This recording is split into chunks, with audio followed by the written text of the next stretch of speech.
DJ Victor, bring me the bitch. I got a sniper inside of the range. Had you shooting while I'm driving the range. Booted up the Percocets, not a game. Cold ain't chills all in the brain. I'm going into my brain. I'm taking over your land. Yo, what's good, YouTube? It's Just Trying to Breathe, aka AZ, here with another banger of a video. You know what I'm saying?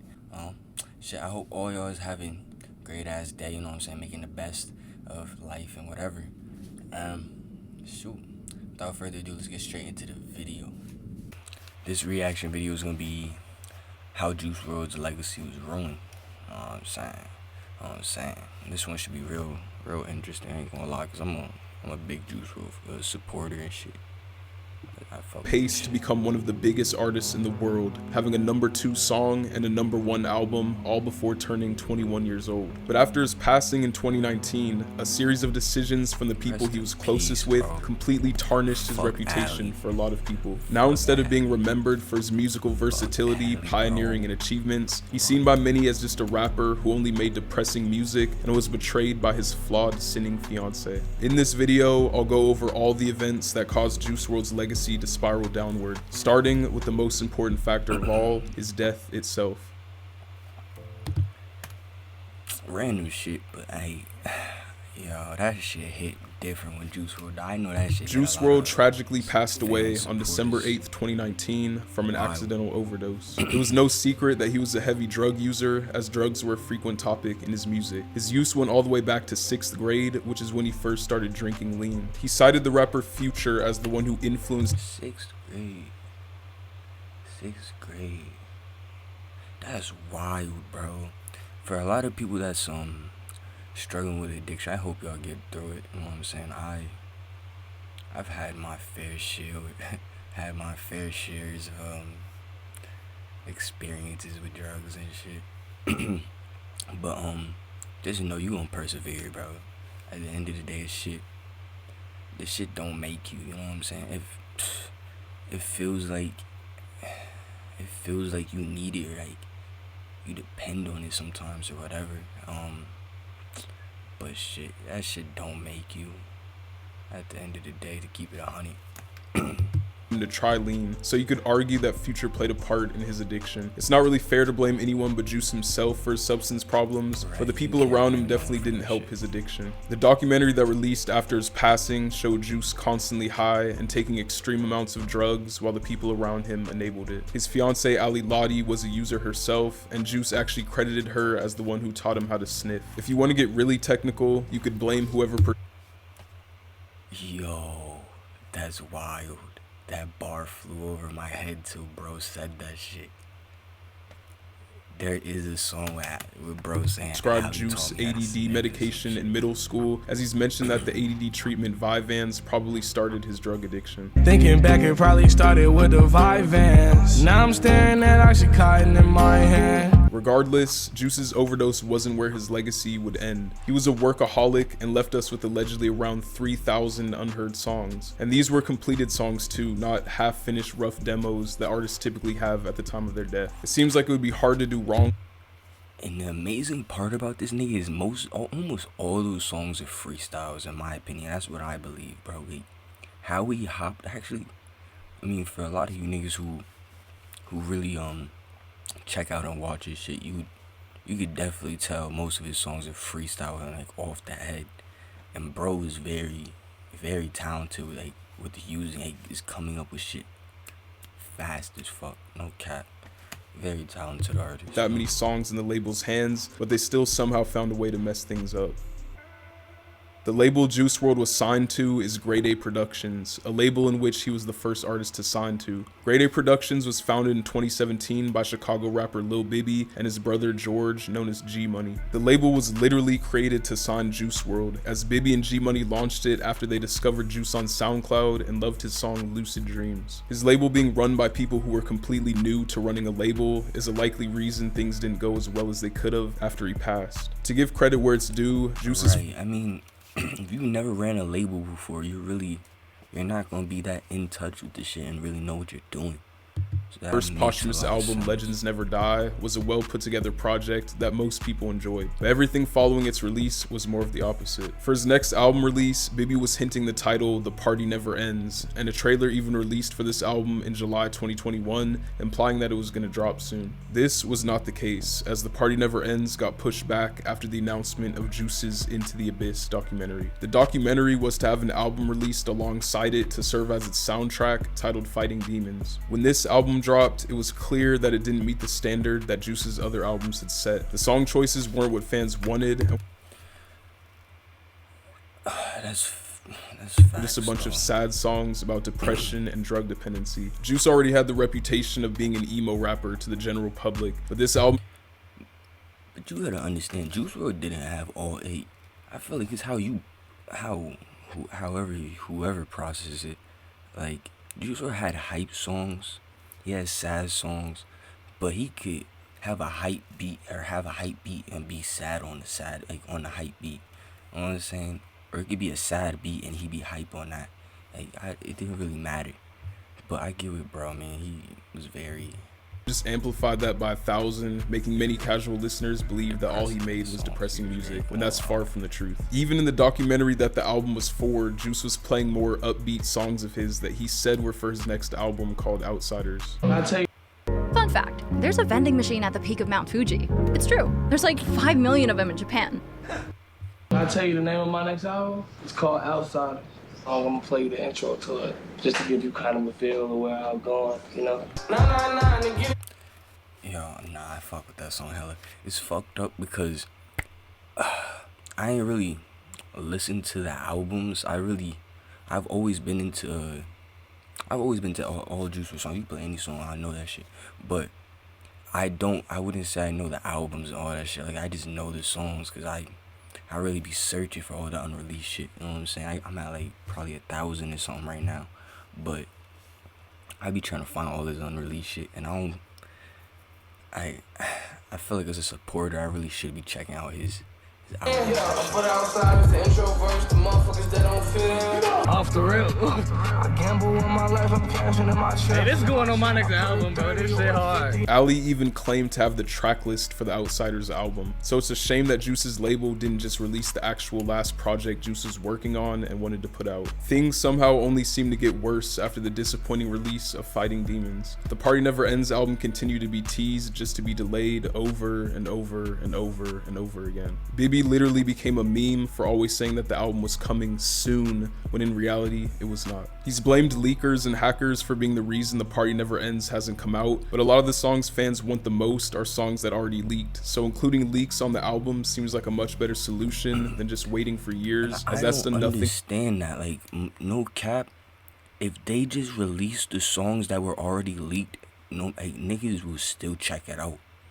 I would still, like, I don't know, I don't think Perkaholic, I mean, that's a basic one in my opinion, but there's so many good ass songs that are already leaked, but if they were to put it on the album, it would make it so much fucking better. Or if they didn't change I'll hear it one way, like Blast Off with Juice WRLD and Trippie Redd, right? Amazing, the OG version, in my opinion. It's when they, oh my fucking god, they destroyed it, bro. I don't like that. I don't like the one they dropped. The one they dropped compared to the unreleased version is amazing. You know what I'm saying? And I'm not gonna I mean, I kind of did bad. I'm sorry. Yeah, I'm bashing it a little bit. That's how it may seem. I fuck with Juice WRLD. I just don't fuck with how they went with his music on certain things, because I know that's not how he would have went with it. You know what I'm saying? Or how whatever. I mean, I'm saying I know shit. That's how I feel he would have went with his music. How he already dropped it, and how they were unreleased. That's how he had them. You know what I'm saying? That's how he presented them. But the label's gonna do it. But caused the album's hype to completely die down from where it was. Juice's music was being leaked like crazy for a while after he passed, potentially lowering the hype levels for certain songs to be released. If you don't want your information to leak out like Juice's music, you should try using today's sponsor, Aura. Aura is a digital Juice had expressed his distaste for leakers when he was alive, saying you're not a fan of him if you're leaking his music. And it's funny because all the people that threaten, that hack and leak, and them the ones that claim they're the biggest fans. I'm like, how's you a fan? Dang. That don't make you a fan. Like, what? Regardless, leakers continued to go against his wishes as they cared more about.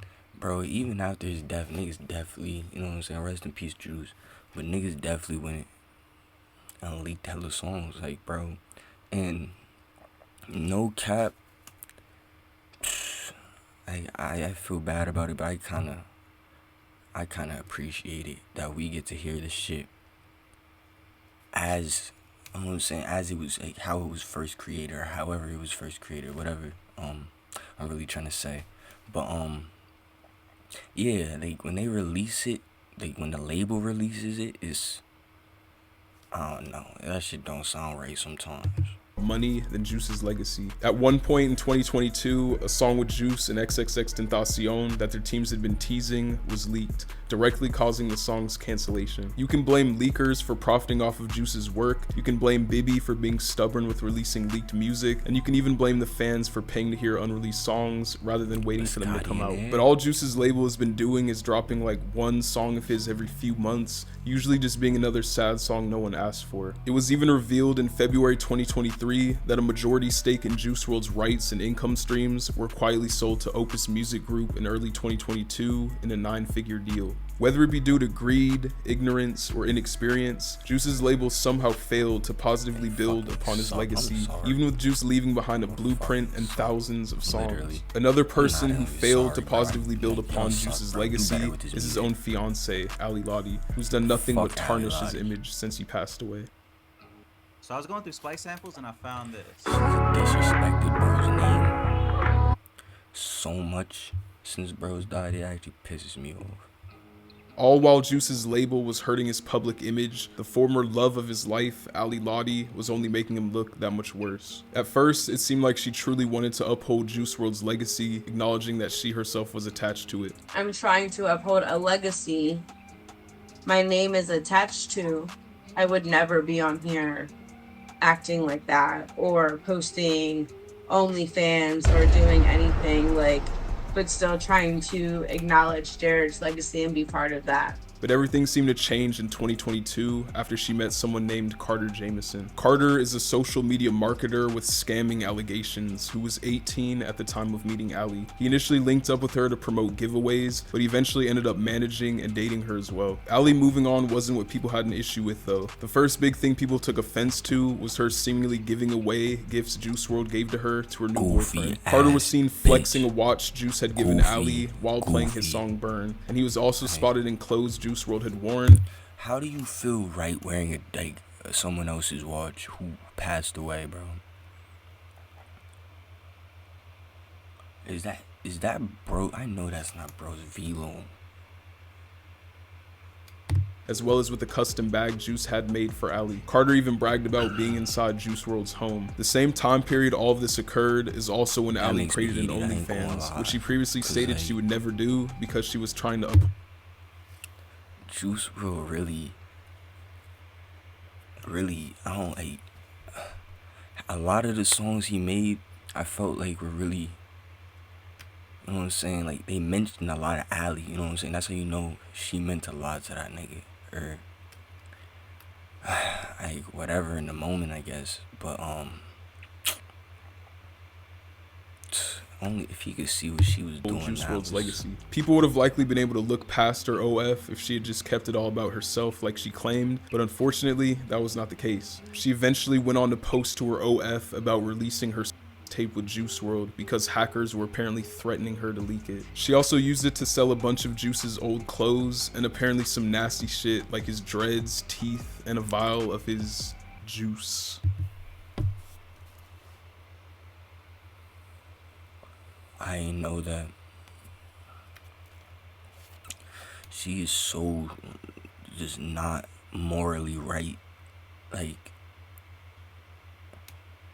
That's how down bad. She claims she needed the money for her boyfriend's bail, and that's something I haven't even brought up yet. Ali and Carter both got arrested for shoplifting and meth possession in 2023. Yeah, I'm not too sure Ali really cares about upholding Juice's legacy. This video of her that leaked making fun of Juice and his music before they were together might have revealed her true colors from the beginning. And this is why I can't listen to the fucking radio. I need to stop fucking rappers. You have a small dick.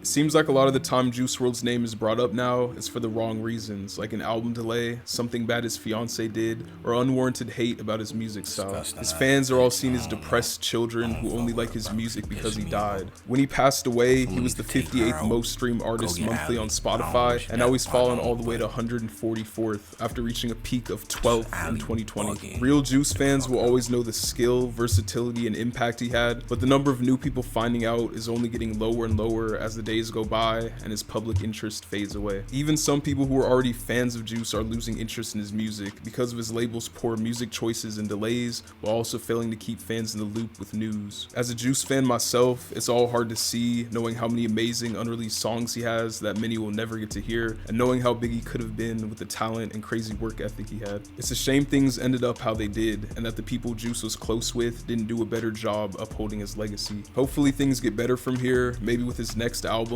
and people start bringing up his name in a positive light again. But we shall see. May Juice WRLD rest in peace.